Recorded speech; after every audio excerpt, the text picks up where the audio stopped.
Hello friends, आज मैं आपके सामने पेश हूँ एक नई कहानी लेके। पर अफसोस ये कहानी ना जाने कितने लोगों की ज़िंदगी की हकीकत है। अगर आपको मेरा काम पसंद आता है तो प्लीज़ वीडियो को लाइक कर दीजिएगा और चैनल को सब्सक्राइब कर दीजिएगा। ये आपका सब्सक्राइब करना हमें बहुत मोटिवेट करता है। तो शुरू करते हैं आज की कहानी। बेला।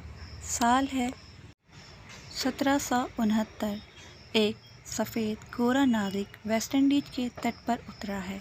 वो यहाँ आज अपनी मर चुकी प्रेमिका और अपनी बेटी को लेने आया है। घुंघराले बाल, बड़ी बड़ी काली आँखें और सांवला रंग।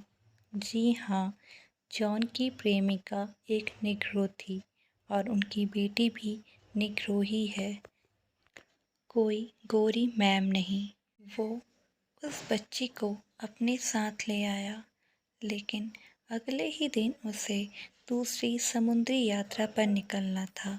शायद उसके नसीब में अपनी बेटी के साथ रहना नहीं लिखा, इसलिए वो उसे अपने अंकल आंट के वहाँ ले आया और उनसे गुजारिश करी कि वो उसकी गैर हाज़िरी में उसकी देखभाल करे। पर ये मुमकिन नहीं कि वो एक काली चमड़ी की लड़की को अपने घर पर रखें। उनसे उनकी क्या ही बराबरी। लोग क्या कहेंगे, समाज में उनकी क्या इज्जत रह जाएगी। आखिरी में आंट मोरे ने अपनी मेड से कहा कि वो बेला को खाना खिलाए, और इसका सीधा मतलब ये था कि बेला अब उन्हीं के घर में रहेगी, उनकी अपनी देखरेख में। यहाँ बेला की ही हम उम्र एक और लड़की रहती है, जिसका नाम है एलिजाबेथ मोरे। वो अंकल मोरे की भतीजी है, जिसकी माता की मृत्यु के बाद पिता ने किसी दूसरी औरत से शादी कर ली और अपना एक नया परिवार बनाया, जिस परिवार में एलिजाबेथ के लिए कोई जगह नहीं थी। अब समय आगे बढ़ता जा रहा है और अंकल और आंट मोरे को बहुत फिक्र है इन दोनों बच्चियों की, ख़ास तौर पर बेला की, क्योंकि वो एक काली अफ्रीकन नागरिक है। कौन उससे शादी करेगा, कौन उसे अपने घर की बहू बनाएगा। वो एक गुलाम देश की सदस्य है, कौन उसका हाथ थामेगा। समय तेजी से बढ़ता जा रहा है और यहाँ दोनों बच्चियाँ जवां हो चली हैं। दोनों में बहुत प्यार, बिल्कुल सगी बहनों जैसा। और वहीं पापा मोरे ने भी दोनों में कभी कोई भेदभाव नहीं किया। आज पापा मोरे बेला को एक दुखी खबर देते हैं कि उसके पिता जॉन अब इस दुनिया में नहीं रहे। बेचारी बेला, न जाने कितने ही सपने उसने बुने थे कि पापा आएंगे तो ऐसा होगा, वैसा होगा। बेला के पास पिता के साथ बिताए कुछ बचपन की यादें ही बची हैं, और साथ ही बची है पिता की उसके नाम करी हुई सारी ज़मीन जायदाद। रात को एलिजाबेथ ने बेला से कहा, तुम्हारे पिता तो तुम्हारे लिए इतनी जायदाद छोड़ गए हैं कि तुम्हारा विवाह किसी भी अमीर घर में अच्छा दहेज देके हो सकता है, पर मेरा क्या। मेरे पिता की सारी जायदाद का हकदार मेरे पिता की दूसरी शादी से हुए बच्चे का होगा। अब शादी की उम्र हो चली है और ब्रिटेन के एक बहुत बड़े नामी एस्फोर्ड का परिवार डिनर पे आने वाला है। एलिजाबेथ के लिए विवाह का प्रस्ताव आया है। भले ही बेला अमीर हो गई हो, पर अभी भी उसे लोगों के साथ बैठना, खाना खाना ये सब अलाउ नहीं है, क्योंकि वो गोरे लोग एक निग्रो लड़की के साथ कैसे उठ बैठ सकते हैं। ये तो उनकी शोभा के खिलाफ है। अब रात को डिनर के समय हर कोई खाने पर बैठा है, सिवाय बेला के। मिसेस एस्फोर्ड खाने के समय किसी जॉन केस के बारे में जिक्र करती है, जो आने वाले समय में ब्रिटेन की किस्मत पलट देगा। वहीं बेला गार्डन में बैठे खाना ख़त्म होने का इंतज़ार कर रही है ताकि वो भी बाद में उनके साथ शामिल हो सके। पर किसी के पीछे की आने से वो डर गई और भाग के महल पे चले गई। बाद में पता चला कि वो मिस्टर डेवेनियल है जो अपने पापा का खत लेके मिस्टर मोरे के पास आए हैं। अब मिसेस एस्फोर्ड की नज़र बेला पे पड़ी, पर उसे उस पर कोई दिलचस्पी नहीं थी। मिसेस एस्फोर्ड के दो बेटे हैं, बड़ा बेटा जेम्स और छोटा बेटा जॉन। मिसेस एस्फोर्ड जाहिर सी बात है अपने बड़े बेटे की शादी एलिजाबेथ से करवाएगी। उन्हें वही पसंद है, लेकिन उन्हें बेला की अपार संपत्ति से भी प्रेम है। वहीं मिसेस एस्फोर्ड के बड़े बेटे को निग्रो लोगों से घृणा आती है, लेकिन छोटे बेटे जॉन को पता है कि पिता की सारी संपत्ति बड़े भाई को जाएगी, इसलिए वो चाहता है कि किसी अमीर घराने की लड़की से वो शादी कर ले। उसे बेला में वही चीज़ नजर आई कि वो बेला से शादी कर उसकी अपार संपत्ति का मालिक बन जाए और अपना भविष्य सुरक्षित कर ले। अब दूसरी सुबह जब बेला पापा मोरे के कमरे में जाती है तो वहीं उसे वही डैनियल दिखता है जो किसी जॉन केस के बारे में बात कर रहे हैं जिसका निर्णय चीफ जस्टिस विलियम लेंगे। डैनियल एक छोटे तबके से आता है, लेकिन उसकी सोच बहुत बड़ी है, इसीलिए विलियम्स मोरे ने उसे अपने साथ वकालत सीखने के लिए रख लिया। पर ना जाने क्यों बेला और डैनियल की कभी एक दूसरे से नहीं बनती, हमेशा नोक-झोंक चलते रहती है। फिर एक दिन बेला ने डैनियल से जॉन केस के बारे में पूछा। तब डैनियल ने उसे बताया कि जॉन एक जहाज का नाम है जिसमें अफ्रीकी लोगों को लाया जा रहा था, लेकिन कैप्टन के कहने पर उनके हाथ पांव बांधकर उन्हें समुद्र के बीच पर ही फेंक दिया गया। इसके बाद डैनियल ने बेला से पूछा, तुम मेहमानों के साथ कभी खाना क्यों नहीं खाती? इस पर बेला चिढ़ गई और बोली, तुम अपनी औकात से ज़्यादा पूछ रहे हो। ये सुन डैनियल भी वहाँ से गुस्से में चला गया। अब बेला अपने कमरे में शीशे में लगे अपने रंग को देखती है और खुद पर अफसोस करती है।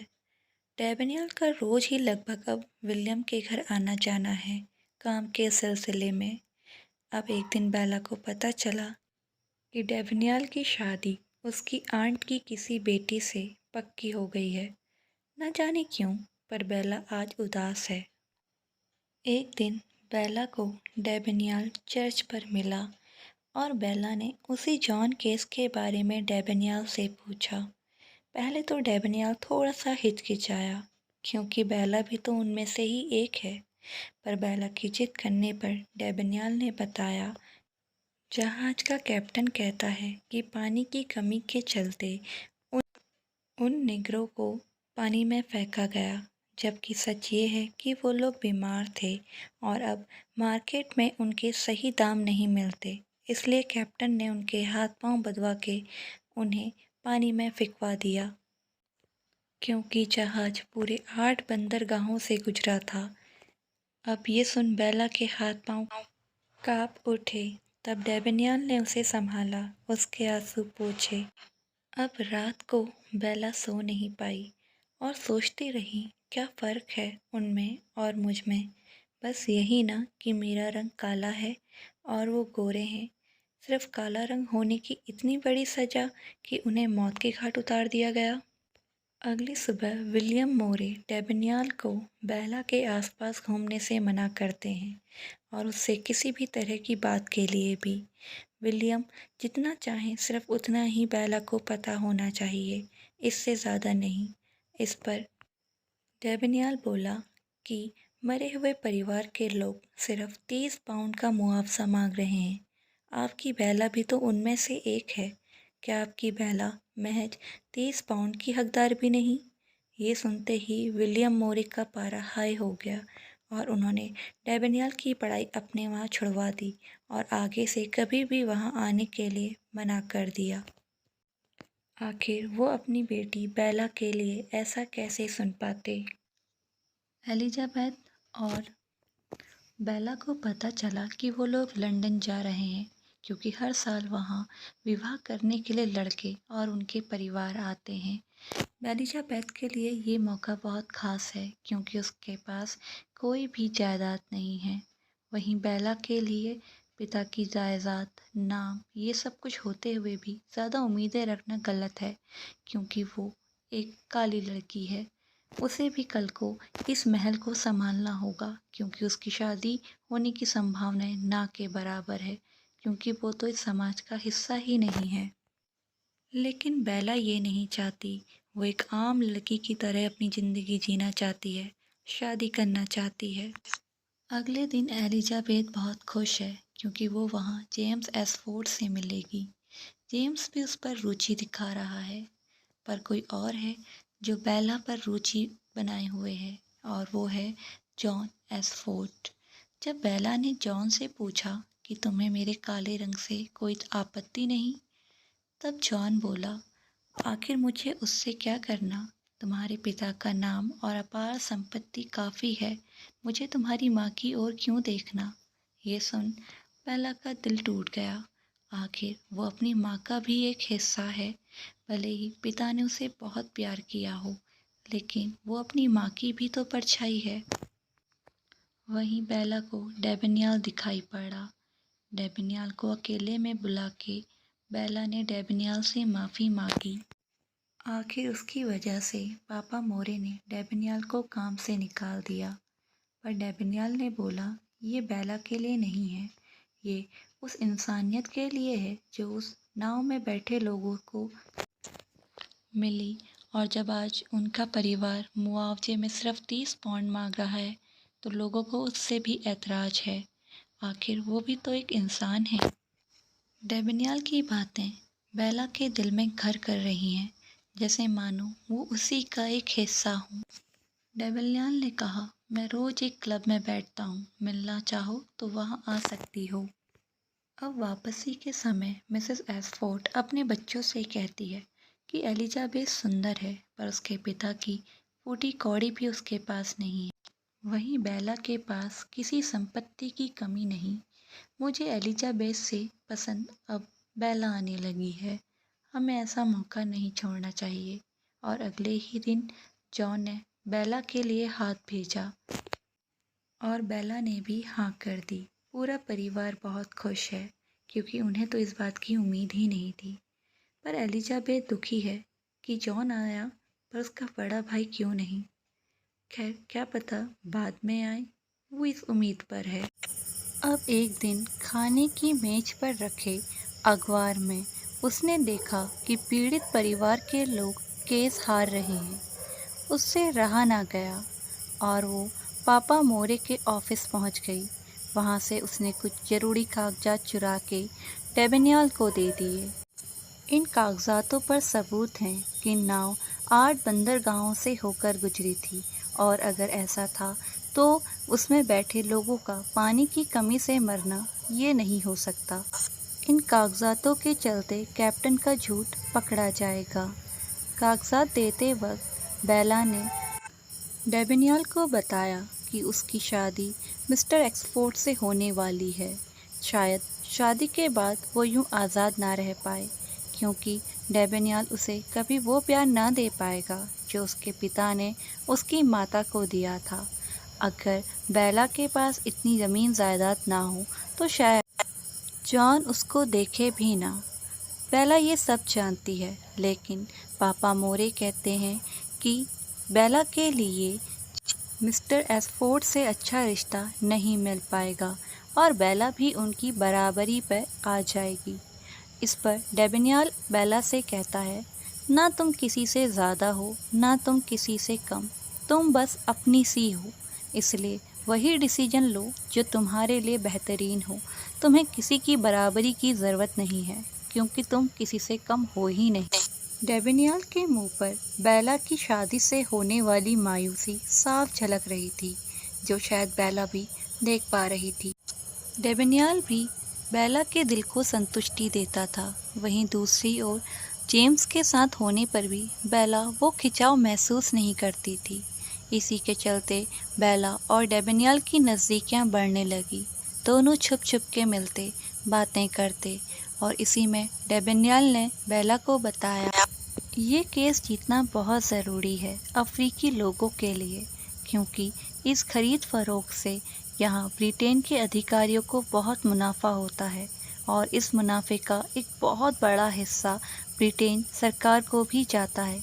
इसलिए जीतने का दबाव ऊपर से है। अगर ये केस निग्रो लोग जीत गए तो ये उनके अधिकारों को बढ़ावा देगा और उनके होने वाले शोषण को रोक देगा और साथ ही हमारे देश के होने वाली बहुत गाढ़ी कमाई का भी नुकसान हो जाएगा। इसीलिए कोई भी ब्रिटिश नहीं चाहता कि निग्रो लोग जीतें। उसी शाम पापा मोरे ने उन दोनों को पकड़ लिया और बेला से कहा, ये आदमी हमारी बराबरी का नहीं है, ये सिर्फ तुम्हारा इस्तेमाल कर रहा है और उसके बाद तुम्हें छोड़ देगा। इसकी हैसियत ही क्या है? इस पर डेबेनियल बोला, लोग अपनी आंखों से अमीरी, गरीबी, गोरा, सफ़ेद इनकी पट्टी उतार के देखें तो उन्हें आम लोग दिखाई देंगे जो लोगों से प्यार करते हैं। और हाँ, मैं बेला से अपनी हर सांस के साथ प्यार करता हूँ। ये सुन बेला की आंखें भी बड़ी हो गई, क्योंकि डेबेनियल ने उससे कभी अपने प्यार का इजहार नहीं किया था। घर पहुँच के पापा मोरे बहुत गुस्से में हैं और बड़बड़ा रहे हैं। क्या समझता है डेनियल अपने को? अकेले ही दुनिया बदलने चला है। कानून ऐसे नहीं बदलते, काम ऐसे नहीं होते। इस पर वहीं खड़ी आंट मोरे बोली, कई बरस पहले मैंने भी किसी आदमी के मुंह से ऐसे ही शब्द सुने थे और वो तुम थे विलियम मोरे। समाज में परिवर्तन होना बहुत ज़रूरी है, ख़ास तौर पे जब उस परिवर्तन के हकदार तुम खुद भी हो। क्या बेला तुम्हें अपनी बेटी से ज़्यादा प्यारी नहीं? क्या बेला एक निग्रो नहीं? हम इस बात को कैसे नकार सकते हैं? हमने तो ये परिवर्तन बहुत पहले ही स्वीकार लिया है। अब तुम्हें वो करना चाहिए जो तुम्हें सही लगता है और सबके लिए सही है। फिर कुछ दिनों बाद वो हुआ जो बहुत पहले हो जाना चाहिए था। बेला ने मिस्टर एस्फोर्ड से अपनी शादी के लिए मना कर दिया।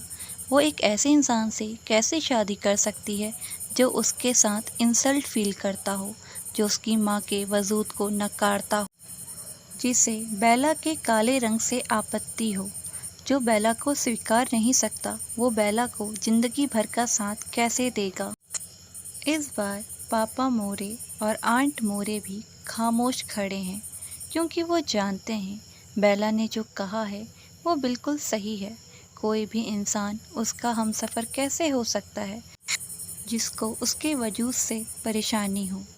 अब फैसले का दिन आया। पापा या लॉर्ड चीफ जस्टिस ने कहा कि जॉन जहाज 8 बंदरगाहों से होकर गुजरा था। इसका मतलब है कि जहाज में पानी की कमी बिल्कुल नहीं थी। वहाँ पे मौजूद मज़दूरों को सिर्फ इसलिए फेंक दिया गया क्योंकि वो बीमारी से ग्रस्त हो चुके थे और उनका बाज़ार में सही दाम नहीं मिलते। इसलिए कैप्टन ने उन्हें अमानवीय तरीके से बोट से नीचे फेंक दिया और साथ ही उन्होंने ये भी कहा कि किसी भी सभ्य समाज को ये शोभा नहीं देता कि दूसरे किसी व्यक्ति को जानवरों की तरह रखा जाए। उन्होंने ये भी बताया कि कैप्टन ने ये इसलिए किया ताकि जहाज कंपनी से वो मुआवजा ले सके और अपना मुनाफा कमा सके। उसके बाद उन्होंने पीड़ित परिवार को मुआवजा देने का फैसला सुनाया। अब कोर्ट से बाहर आने के बाद विलियम ने उन दोनों के प्यार को स्वीकृति दे दी और साथ ही डेबेनियल जैसे होनहार वकील को एक बड़े पद पर भी नियुक्त कर दिया। इतिहास ऐसे ही बनते हैं, बदलते हैं। आज से 20 साल पहले बेला विलियम के घर आई थी। बेला के प्यार ने, अपनेपन ने उसका मन मोह लिया। उसने अपनी बेटी की तरह चाहा और आज इसी कारण से विलियम, जो हमेशा से करना चाहता था, उसकी हिम्मत जुटा पाया, अपने अंदर की ताकत को समझ पाया और सच्चाई का साथ दिया। जब तक विलियम जिंदा थे, तब तक एलिजाबेथ और बेला की तस्वीर उनके पैलेस पर ही लगी हुई थी। उसके बाद 1922 में वो तस्वीर वहाँ से हटा दी गई। दोस्तों, अगर आपको मेरा काम पसंद आया हो तो प्लीज़ चैनल को सब्सक्राइब कर दीजिएगा। हमारे साथ यहाँ तक बने रहने के लिए थैंक यू।